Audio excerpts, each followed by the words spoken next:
Today, we can all probably relate to the fear of a super contagious deadly disease spreading around the globe without control.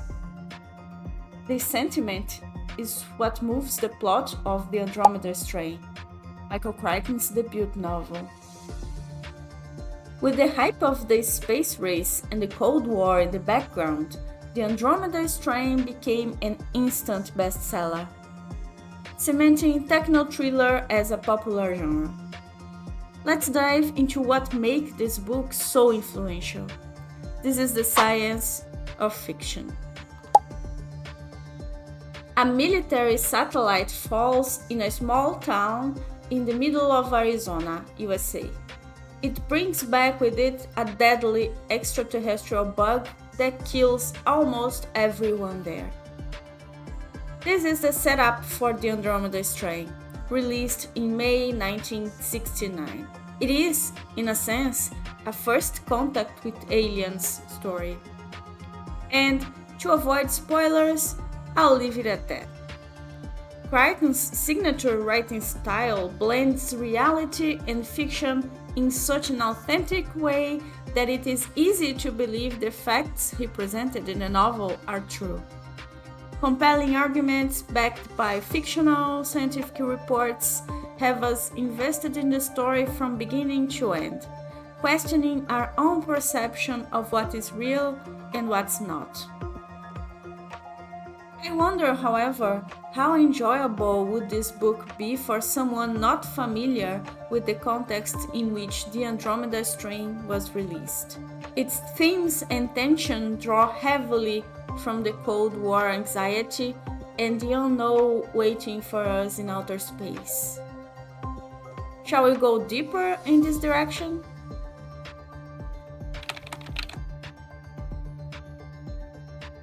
The Andromeda Strain by Michael Crichton would probably not be selling as well as it is if it were not for the nation's current narcissistic delight with its space program, wrote Greg J. Gilday 3 months after the release of the novel. With the advantage of hindsight, it is safe to say it is too simplistic to credit the success of Crichton's debut novel to the hype of the space race.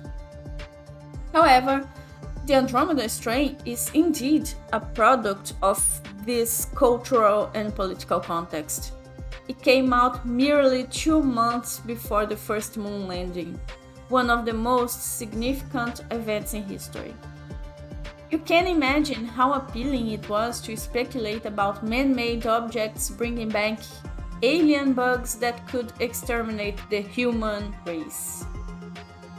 NASA had thorough protocol of sterilization and quarantine procedures, but interestingly enough, they were designed to prevent contaminations of the moon's surface. Yet, the book brings us fictionalized protocols for the event of alien parasites invading Earth, in narration so well built that seems factual. The plausibility of Crichton's story lies in the fact that he played well into the political scenario of the time. Credible reports of a Cold War scenario give the book a tone of secrecy woven into a well-crafted political conspiracy. So much so that Gilday did not stop his criticism in the previous quote. He wrote, "The Andromeda Strain is not really science fiction in any strict sense. The science it treats is too commonplace, even if sophisticated, and it isn't really that speculative.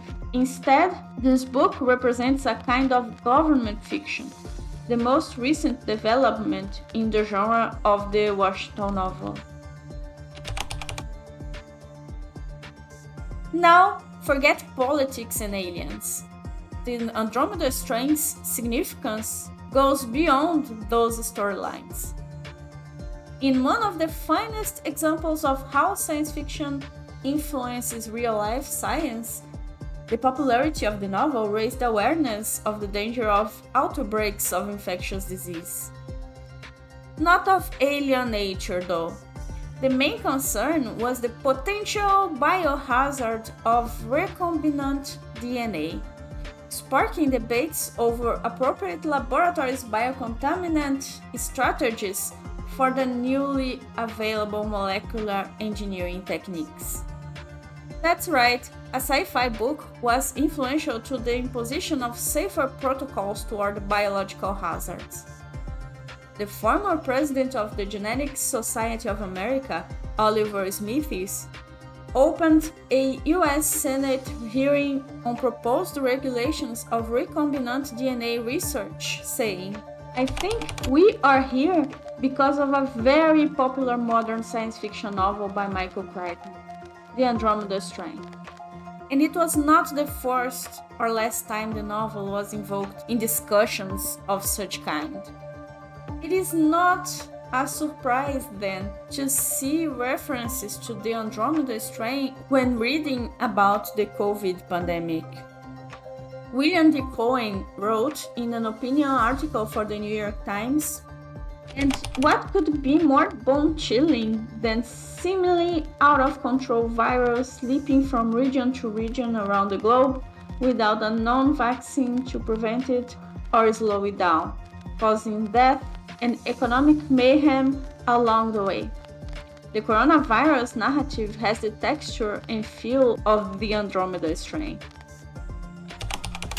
One scene from the book that felt like it was written in current times involved a conversation between a scientist and a military man. By then, the disease could spread into a worldwide pandemic. It is because of rash statements like that the president doesn't trust scientists. Statements like that are rash until happens. This problem is real though, and should be considered carefully. How to bring awareness to people about the possibilities of extreme situations without sounding unreasonably alarmist? Is it even possible? I don't know. I don't think someone has an answer. Crichton, a young medical student at the time, did it by writing a novel. For the rest of us, my best advice would be to remain skeptical but open-minded. History repeated itself with Jurassic Park, but that's a story for another video. That's it for today.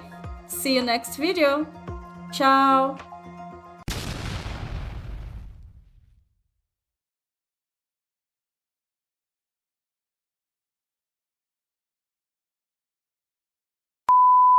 Its themes and tension its theme